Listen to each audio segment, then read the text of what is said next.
is an Indian like smoothie. So for that we are going to make watermelon lassi. Guys, the ingredients are watermelon, and also I have removed the seeds from the watermelon. And also we need some yogurt and also sugar.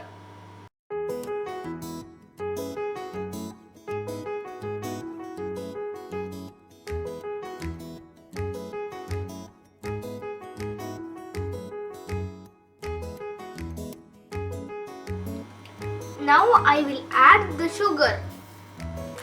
We need to add 2 teaspoons of sugar.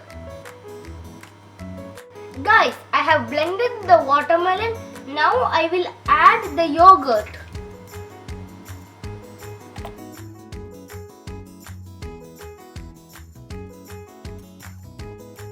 I will blend it again.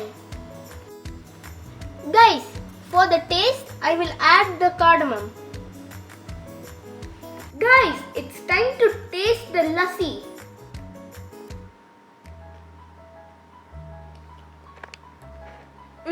This really tastes good. It's my first time trying lassi. Guys, this is a nice drink in the summer and it's so refreshing. Guys, I hope you enjoyed this video, and also don't forget to subscribe and smash that like button. Bye. See you next time.